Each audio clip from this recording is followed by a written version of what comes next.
Alright, so what's going on, guys? My name's Chopper, and welcome back everybody to a brand new video on the channel. Today, what we're going to be going over is something a little bit different as compared to my normal videos, but this is going to be 10 things that you probably didn't know about PUBG. They're going to be facts that are more in tune with the lore of this game, and is going to give you a little bit more backstory onto what's actually happening when you're playing this game. Now, we've got some pretty wild stuff to talk about today, so if you guys end up enjoying the video, all I can ask for you is to leave a like rating on it. It helps me to continue making these videos and really supports the channel, and also don't forget to subscribe if you're brand new to don't miss out on any videos just like this, and we're almost at our new goal of 150k as well. Also, if you're interested in joining a PUBG community over on Discord, then make sure you go and check the link in the description and go join mine up. There's a lot of friendly people there that are in playing games all day on PC, Xbox, or mobile, so if that's your thing, go in the description and hook it up. And with all that stuff out of the way, ladies and gentlemen, we're going to talk about 10 things today that I'm sure a lot of you are going to find very, very interesting, and I want you to let me know in the comment section which one of these facts was the most intriguing to you, or which one would you like to look more into.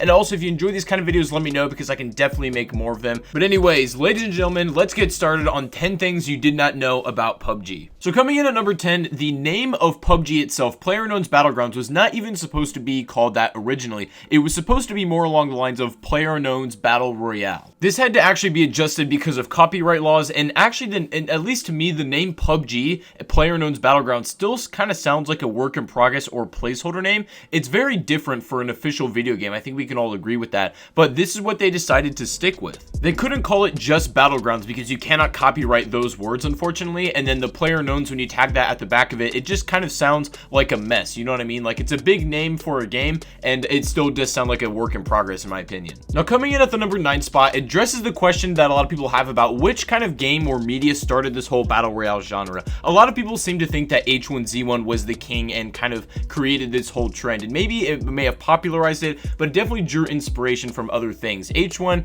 more or less got it from the Arma mod, which more or less got it from maybe the Hunger Games, and the Hunger Games got probably their idea from the Battle Royale movie that came out in the 2000s, and then that also drew inspiration from the book Battle Royale that came out in 1999. So this has been going on for a while, but at the end of the day, I would say that PUBG and all of these other Battle Royale games and stuff that are coming out nowadays all trace back to the 1999 novel that inspired all of this. So this was made possible from a novel. Taking on number 8 spot is going to be about PlayerUnknown himself, or he's otherwise known as Brendan Green. You guys have probably heard that name before if you've been in this game for any amount of time whatsoever, but contrary to what you might think, PlayerUnknown himself is not really what you consider a hardcore gamer. He's actually more of a fine artist. That was something he even went to school for, and doing modding and kind of creating games, learning how to script, that sort of stuff was almost a hobby and a pastime until it really started to take off for him. He made communications and was able to make connections with people that were in that industry. So PUBG almost just kind of happened to pop up by chance if you really want to think about it, and it seems that PlayerUnknown himself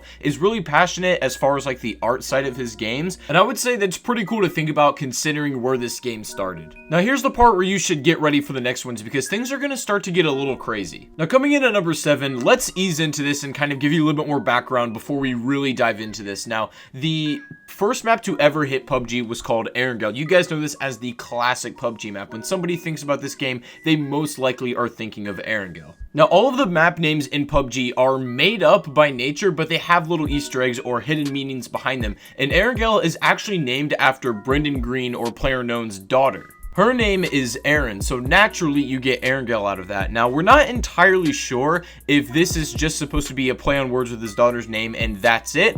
Some people think that there's a little bit more to the name itself and kind of getting into the more sinister backstory behind Arendelle itself, because you can do a little bit of funny things with the Latin language and the, you know, the stylization of the words of Arendelle itself. It gets a little bit off the rails when you go with that. We don't really know if that was the original intention from the developers. We may never know, but it is interesting to think about nonetheless. And speaking of the sinister backstory, coming in at the number 6 spot is the story of Arendelle itself. Now, this is where things get really fascinating. Now, Arendelle itself is based in the Black Sea. It was originally occupied by the Soviet forces after World War II and was used as a military testing facility. Now, while there were still citizens on it, the military was able to completely wipe this off the grid for many years, where they were able to get a lot of biological and chemical testing in. At some point, there was a resistance movement from the population against the military, so it ended up being abandoned entirely, and this explains why Arendelle looks like it was populated for a while, but now looks so dead and bleak. With that knowledge, I bet you definitely look at Arendelle a little bit more somberly now, eh? Coming in at the number 5 spot is an explanation for the blue zone in this game, and contrary to a lot of people's thoughts, this is not actually a wall of gas, it's not a force field of any type, it is an electric field that was put up by the military to control that population while they were doing their testing. It was a tool to keep everybody in order, which makes you think about it a little differently now as well. So essentially, at the end of the day, Arendelle was a normal island with a thriving population that inevitably ended up getting overrun by an oppressive military and ultimately was probably tortured in the process. Taking on number 4 spot, let's talk about Miramar for a little bit. Miramar is the second map that was added into this game. It is the desert,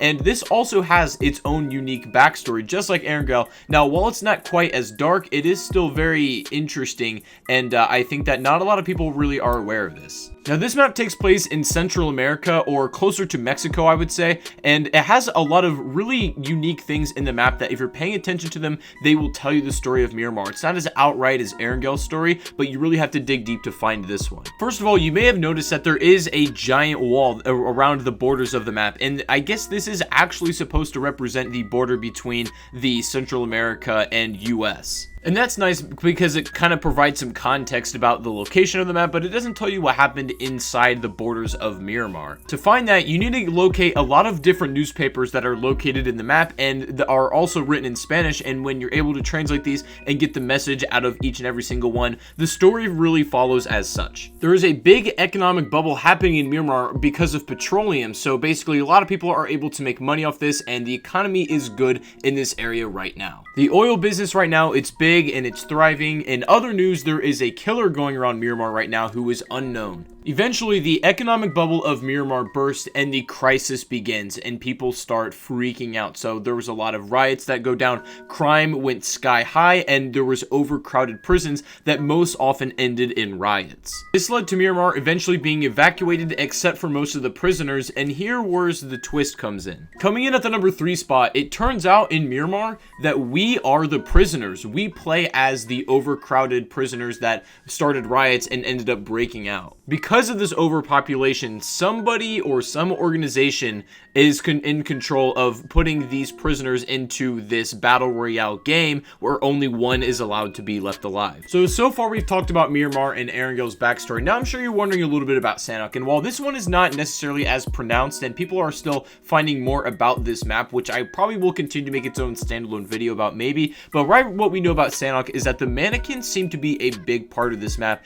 and caught a lot of people's attention, and we think that currently this is a reference to Westworld. If you're not familiar with Westworld, this is a show where essentially the richest people in the world can pay to live in this paradise where it's inhabited with people that are AI. Technically, they're not actually humans, they're robots, but they're indistinguishable pretty much entirely from a real human being. So you don't really know if somebody that you're talking to in this world is actually a human or it's an AI. And it's really interesting because it makes you question who you're shooting at and who's also shooting back at you while you're playing Sanhok. Honestly, nobody is entirely sure about the complete story of Sanhok, as we're only really uncovering Miramar's just now, and Arendelle's was pretty much right out to us. So these take a long time for us to fully piece together, and I'm sure that we're on the right track as far as this map goes. And now that I'm thinking about it, this makes me really excited to find out the lore and backstory for the new winter map, the snow map that's coming out in just a couple of months. We don't know exactly what this is going to be called, but I'm sure there's going to be some hidden Easter eggs within the name. Hopefully we get that soon, and I'm really interested in digging deep into that one also.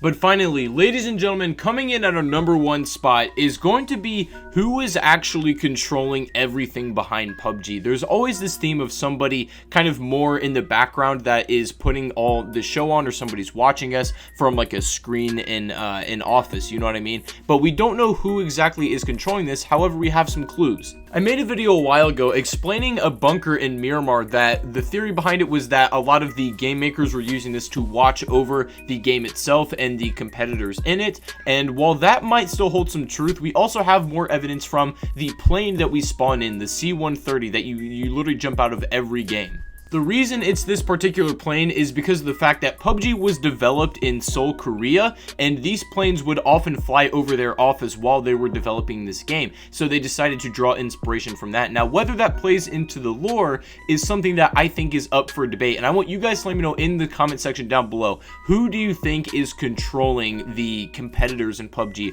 or who's all behind this? Is it a certain person? Is it an organization? Anything you can think of based on the given evidence, I'm totally open to listening to, and this is where we get a lot of good conversation from. So let me know your thoughts down below in the comment section. But we will never really know for sure, I don't think, because no single player mode for PUBG is really in the works right now. I mean, they've talked about it, but I don't think it's really ever going to happen. I believe that ship has sailed, so we may never know for certain, but all we can do right now is speculate. But I hope I was able to provide as much context as possible for those of you who are interested in that. But anyways, guys, I think we can go ahead and pretty much wrap the video up here of 10 things that you didn't know about PUBG. Let me know in the comment section about which ones you did know and which ones you did not already know. But I hope this was able to entertain you if you enjoyed this, and if you did, please make sure to leave a like rating. It does help me out a lot. Subscribe if you are brand new to the channel as well, and also go follow me on Twitter. I'm almost at 10,000 followers, and it's a great way for you guys to get in contact with me that are, you know, more or less off stream, or just you're up to date with all of my videos and streams whatever platform I decide to go on. But anyways, once again, thank you so much for watching. I really appreciate it. Hope you have a fantastic rest of your day, and I'll see you all on the next live stream or the next video.